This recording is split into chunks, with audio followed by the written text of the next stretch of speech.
اچھا، تو آج کی گفتگو شروع کرنے سے پہلے میں ایک بات بتانا چاہتی ہوں۔ پچھلے ہفتے تک اگر کوئی مجھ سے ویگن کی تعریف پوچھتا تو میں شاید کہتی، او یہ وہ لوگ ہیں جو گوشت، دودھ یا انڈے نہیں کھاتے۔ میرا مطلب ہے یہ کھانے کے بارے میں ہے نا، ایک بہت سخت قسم کی ڈائٹ۔ اور آپ اکیلی نہیں ہیں۔ میرے خیال میں 99% لوگ یہی سوچتے ہیں۔ ہم اسے اجزاء کی ایک فہرست کے طور پر دیکھتے ہیں، کیا چیز مینیو میں ہے اور کیا نہیں۔ یہ پابندیوں اور قربانیوں کا ایک سلسلہ لگتا ہے۔ بالکل، لیکن آج ہم جن ذرائع پر بات کر رہے ہیں وہ اس پورے خیال کو اٹھا کر کھڑکی سے باہر پھینک دیتے ہیں۔ وہ کہتے ہیں کہ یہ تعریف نہ صرف غلط ہے بلکہ یہ اصل نقطے سے اتنا دور ہے کہ یہ ایک بالکل مختلف چیز بن گئی ہے۔ ہم آج لیسلی کراس کی 1951 کی اصل تحریروں اور دلائل کا جائزہ لے رہی ہیں، اور ان کے مطابق ویگنزم کا تعلق کبھی تھا ہی نہیں کہ آپ کی پلیٹ میں کیا ہے۔ یہ صرف الفاظ کا ہیر پھیر نہیں، یہ سوچ کا ایک زلزلہ ہے۔ ذرائع کا استدلال یہ ہے کہ ہم نے ایک گہرے اخلاقی اور سیاسی نظریے کو لے کر اسے ایک لائف سٹائل برانڈ یا صحت کے رجحان میں بدل دیا ہے۔ آج ہم اسی سفر کا کھوج لگائیں گے۔ 1951 کا وہ خالص غیر سمجھوتا شدہ نظریہ کیا تھا، اور پھر 1979 میں ایسا کیا ہوا؟ صرف 6 الفاظ کی ایک ترمیم جس نے ان ذرائع کے مطابق پوری تحریک کی روح کو ہی بدل کر رکھ دیا۔ تو آئیے وہیں سے شروع کرتے ہیں جہاں سے یہ سب شروع ہوا۔ 1951 میں جب لیسلی کراس نے اس کی تعریف کرنے کی کوشش کی تو انہوں نے ایسے الفاظ استعمال نہیں کیے جو ہم آج سنتے ہیں، جیسے پلانٹ بیسڈ یا صحت مند۔ انہوں نے لکھا، ویگنزم کا مطلب وہ نظریہ ہے جس کے تحت انسان کو جانوروں کا استعمال کیے بغیر جینا چاہیے، اور جس لفظ پر میں اٹک گئی ہوں وہ ہے نظریہ، ڈاکٹرن۔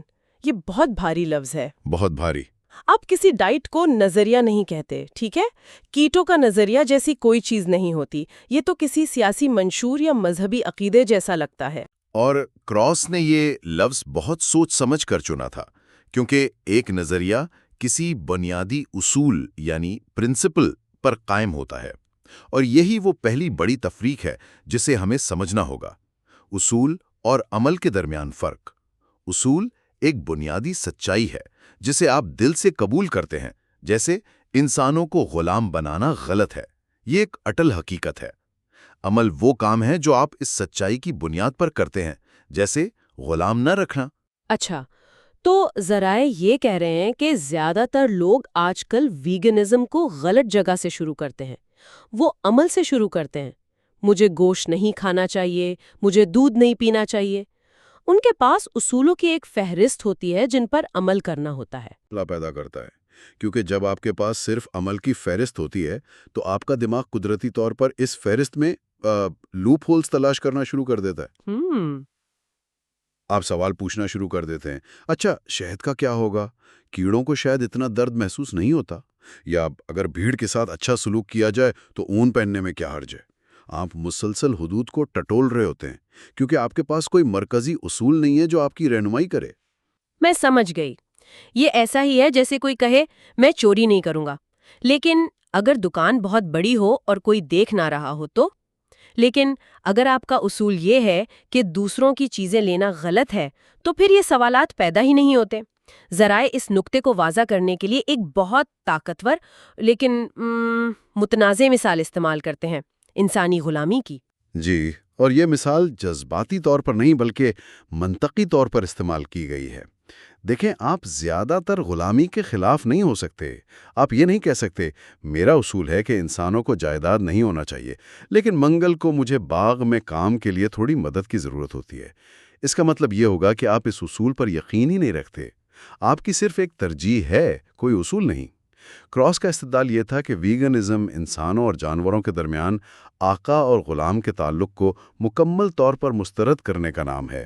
اس میں کوئی درمیانی راستہ نہیں ہے۔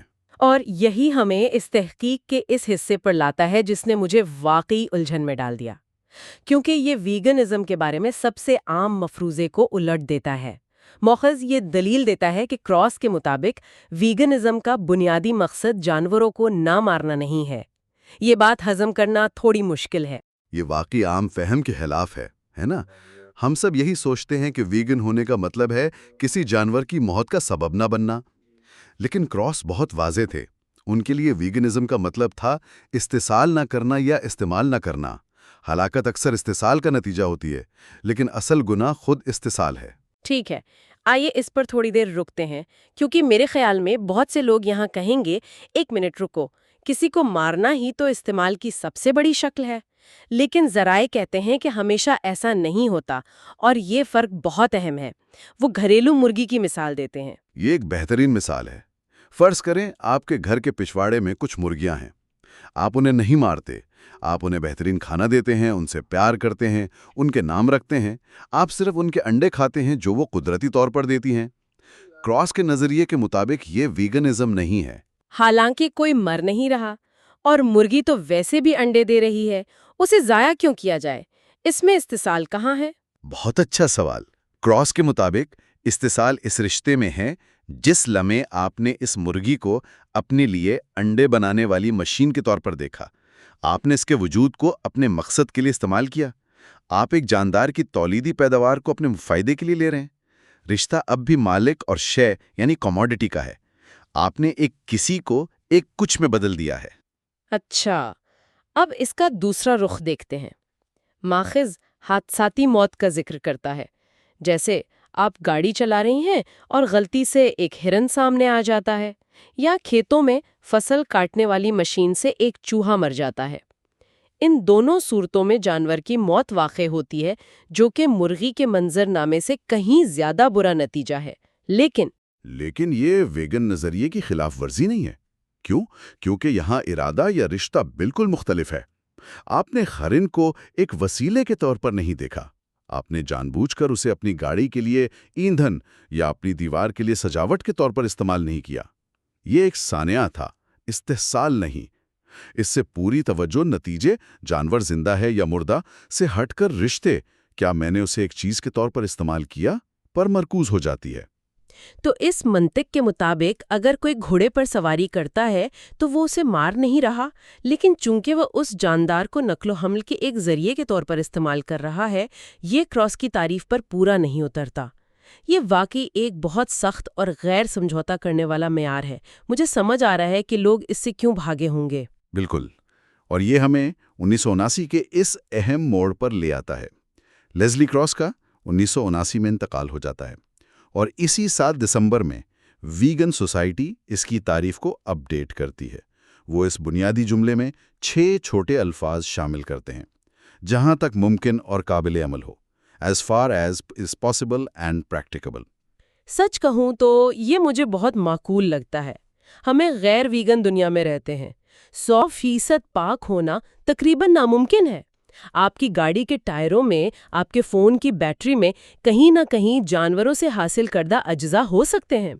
تو یہ کہنا کہ بس اپنی پوری کوشش کرو، کیا یہ تحریک کو زیادہ قابل رسائی اور حقیقت پسندانہ نہیں بناتا؟ کیا یہ ایک اچھی چیز نہیں؟ بظاہر تو یہ بہت معقول لگتا ہے، لیکن ذرائع ان 6 الفاظ کو تباہ کن اور خطرناک قرار دیتے ہیں۔ یہ ڈرامائی لگتا ہے، لیکن ان کا استدلال یہ ہے کہ ان الفاظ نے ایک مطلق اخلاقی نظریے کو ذاتی سہولت کا معاملہ بنا دیا۔ مسئلہ قابل عمل یعنی پریکٹیکل جیسے موضوعی لفظ میں ہے۔ ایک شخص کے لیے پنیر چھوڑنا قابل عمل نہیں ہو سکتا کیونکہ اسے پیزا بہت پسند ہے اور اس کے شہر میں کوئی اچھا ویگن پیزا نہیں ملتا۔ میں سمجھ گئی، جبکہ کسی دوسرے مصروف شخص کے لیے ہر چیز کا لیبل پڑھنا قابل عمل نہیں ہو سکتا۔ صحیح۔ تو یہ ہر کسی کو اپنی سہولت کے مطابق ایک لکیر کھینچنے کی اجازت دیتا ہے۔ یہ اصول کو ختم کر کے اسے ایک ذاتی اختیار بنا دیتا ہے۔ بالکل۔ آئیے انسانی حقوق کی مثال پر واپس چلتے ہیں۔ تصور کریں کہ اگر قانون کہتا آپ کو غلام رکھنے کی اجازت نہیں ہے جہاں تک ممکن اور قابل عمل ہو، یا آپ بچوں سے جبری مشقت نہیں کروا سکتے جہاں تک ممکن اور قابل عمل ہو، یہ کتنا مضحکہ خیز لگتا ہے۔ ہاں، یہ تو بے تکی بات ہے۔ ہم بنیادی حقوق پر ایسی شرائط نہیں لگاتے۔ ذرائع کا استدلال یہ ہے کہ اس ایک ترمیم نے تحریک کا رخ آزادی ایمانسیپیشن سے ہٹا کر فلاح و بہبود ویلفیئر کی طرف موڑ دیا، یعنی غلامی ختم کرو سے غلاموں کے ساتھ اچھا سلوک کرو کی طرف۔ یہ ایک بنیادی تبدیلی تھی۔ اور یہ ہمیں سیدھا اس سب سے بڑی آن لائن بحث کی طرف لے جاتا ہے جو میں نے ہمیشہ دیکھی ہے، فصلوں کی کٹائی سے ہونے والی اموات کا استدلال۔ آپ جانتی ہیں، جب کوئی کہتا ہے او تم خود کو بہت اخلاقی سمجھتی ہو، تمہارے ٹوفو اور بادام اگانے کے لیے کمبائن ہارویسٹر ہزاروں چوہوں، خرگوشوں اور کیڑوں کو مارتے ہیں، تو تم بھی جانوروں کو مارتی ہو، اس لیے میرا اسٹیک کھانا تمہارے سلاد ہے زیادہ برا نہیں ہے۔ یہ ایک طرح کا گوچا لمحہ ہوتا ہے۔ جی، یہ ایک بہت عام حربہ ہے، لیکن کراس کے نظریے کی روشنی میں یہ دلیل فوراً بکھر جاتی ہے۔ یہ سیدھا استحصال اور حادثاتی نقصان کے درمیان فرق پر واپس جاتا ہے۔ ماخذ اس کو سمجھانے کے لیے عدالت کے کمرے کی ایک شاندار مثال استعمال کرتا ہے۔ تصور کریں کہ ایک وکیل ایک غلام کے مالک کا دفاع کر رہا ہے۔ وہ جج کے سامنے کھڑے ہو کر کہتا ہے، جناب عالی، آپ میرے موکل پر لوگوں کو جان بوجھ کر غلام بنانے کا الزام کیسے لگا سکتے ہیں؟ آخرکار سڑک پر ہر روز کار حادثات میں لوگ مرتے ہیں۔ کیا ہم گاڑیاں چلانا بند کر دیں؟ چونکہ معاشرے میں حادثاتی موت ناگزیر ہے، اس لیے میرے موکل کو اپنے غلام رکھنے کی اجازت ہونی چاہیے۔ جب آپ اسے اس طرح بیان کرتے ہیں تو یہ بالکل بے تکی منطق لگتی ہے۔ کیونکہ یہ ہے ہی بے تکی منطق۔ یہ حقیقت کہ ہمارے جدید معاشرے میں حادثاتی نقصان ہوتا ہے، جیسے فصل کی کٹائی میں چوہے کا مرنا، آپ کو یہ اخلاقی لائسنس نہیں دیتا کہ آپ جان بوجھ کر کسی جاندار کو ایک آلے یا شے کے طور پر استعمال کریں۔ حادثاتی نقصان ارادی استحصال کا جواز فراہم نہیں کرتا۔ وہ دو بالکل مختلف اخلاقی زمرے ہیں۔ یہ فرق ویگن اور پلانٹ بیسڈ کے درمیان فرق کو بھی بہت واضح کرتا ہے۔ ذرائع میں ایک ایسے شخص کی مثال دی گئی ہے جو دل کی بیماری کی وجہ سے سختی سے پودوں پر مبنی خوراک کھاتا ہے، لیکن وہ چمڑے کی بیلٹ پہنتا ہے اور اون کا کوٹ پہنتا ہے۔ کراس کی تعریف کے مطابق وہ شخص ویگن نہیں ہے۔ بالکل نہیں، وہ صرف ایک ڈائٹ پر ہے۔ اس نے وہ بنیادی نظریہ نہیں اپنایا کہ جانور جائیداد نہیں ہے۔ اس کے لیے جانور کو بیلٹ کے طور پر استعمال کرنا ٹھیک ہے، وہ صرف جانور کو کھانا نہیں چاہتا کیونکہ وہ لمبی زندگی جینا چاہتا ہے۔ اس کی پوری تحریک خود غرضی پر مبنی ہے، جبکہ کراس کا ویگنزم دوسروں کے لیے تھا، ان کے لیے جن کی کوئی آواز نہیں۔ تو اس ترمیم نے نہ صرف فلسفے کو کمزور کیا بلکہ ذرائع یہ بھی دلیل دیتے ہیں کہ اس نے دراصل سماجی تبدیلی لانے کی صلاحیت کو بھی نقصان پہنچایا۔ یہ نقطۂ انقلاب یعنی ٹپنگ پوائنٹ کا نظریہ ہے۔ یہ مجھے بہت دلچسپ لگا کیونکہ میں ہمیشہ یہ سمجھتی تھی کہ کسی بڑی تبدیلی کے لیے آپ کو اکثریت یعنی 51% لوگوں کی حمایت کی ضرورت ہوتی ہے۔ لیکن سماجی علوم کی تحقیق کچھ اور بتاتی ہے۔ تحقیق سے پتہ چلتا ہے کہ کسی معاشرتی اصول کو بدلنے کے لیے آپ کو اکثریت کی نہیں بلکہ ایک پرعزم، اٹل اور مستقل مزاج اقلیت کی ضرورت ہوتی ہے۔ اعداد و شمار مختلف ہوتے ہیں، لیکن یہ اکثر 10 سے 25% کے درمیان ہوتے ہیں۔ اگر آپ آبادی کا تقریباً 15% حصہ کسی ایک نقطے پر مضبوطی سے کھڑا کر دیں تو باقی ثقافت بھی آہستہ آہستہ اس کی پیروی کرنا شروع کر دیتی ہے۔ لیکن، اور یہ ایک بہت بڑا لیکن ہے، اس اقلیت کو اپنے اصولوں پر کوئی سمجھوتا نہیں کرنا چاہیے۔ اچھا، تو ذرائع یہ کہہ رہے ہیں کہ ممکن اور قابل عمل کی شرط نے اس اقلیت کو ہی کمزور کر دیا۔ اس نے ایک واضح ٹھوس لکیر کو ایک دھندلی لچکدار لکیر میں بدل دیا۔ جب آپ کے اپنے حامی ہی اس بات پر متفق نہ ہو کہ اصل اصول کیا ہے تو آپ معاشرے کو کیسے بدل سکتے ہیں؟ یہی بنیادی الزام ہے۔ ذرائع کا کہنا ہے کہ زیادہ لوگوں کو شامل کرنے کی کوشش میں انہوں نے تعریف کو اتنا نرم کر دیا کہ اس کی طاقت ہی ختم ہو گئی۔ انہوں نے تعداد کو نظریے کی وضاحت پر ترجیح دی۔ اس نے ایک ایسی تحریک پیدا کی جو وسیع تو تھی لیکن گہری نہیں تھی، اور گہرائی کے بغیر آپ ایک قائم شدہ نظام کو چیلنج نہیں کر سکتے۔ واہ، یہ پوری گفتگو کو ایک نئے زاویے سے پیش کرتا ہے۔ اگر آپ اسے ایک خوراک کے طور پر دیکھتی ہیں تو یہ بہت مشکل ہے، یہ ایک قربانی ہے۔ اف، مجھے وہ پنیر واقعی چاہیے لیکن میں نہیں کھا سکتی، یہ محرومی کا احساس ہے۔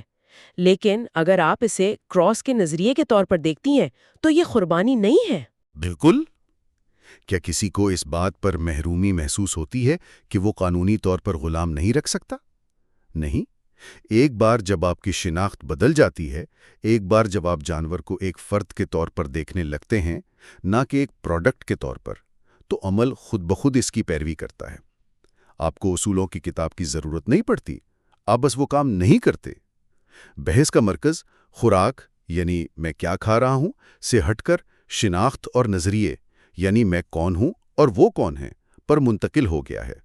اصل سوال صرف ایک ہے، کیا جانور اشیاء ہیں یا ذی روح؟ اور اس ایک سوال کا جواب ہی سب کچھ بدل دیتا ہے۔ یہ ٹوفو بنام سٹیک کی بحث سے کہیں زیادہ گہرا ہے۔ یہ اس بارے میں ہے کہ ہم دوسری مخلوقات کے ساتھ اپنے تعلق کو کیسے دیکھتے ہیں۔ اور یہی وہ نقطہ ہے جو یہ ذرائع ہم سے سمجھنے کا مطالبہ کر رہے ہیں۔ یہ آسان نہیں ہے اور یہ یقینی طور پر مقبول نظریہ نہیں ہے، لیکن یہ فکری طور پر بہت دیانتدار ہے۔ تو آخر میں سامعین کے لیے ایک سوچ، ان ذرائع کا حتمی پیغام کھانے کے بارے میں بالکل نہیں ہے، یہ مستقل مزاجی کے بارے میں ہے۔ آج ہم نے اصول اور عمل کے درمیان جو فرق دیکھا ہے، اس پر غور کریں۔ ہماری زندگی میں اور کون سے ایسے شعبے ہیں جہاں ہم ایک مضبوط اصول پر یقین رکھنے کا دعویٰ کرتے ہیں، لیکن پھر جہاں تک ممکن اور قابل عمل ہو کی شرط لگا کر اسے اتنا کمزور کر دیتے ہیں کہ وہ اصول پہچاننے کے قابل ہی نہیں رہتا؟ اس پر سوچنے کے لیے یہ ایک طاقتور سوال ہے۔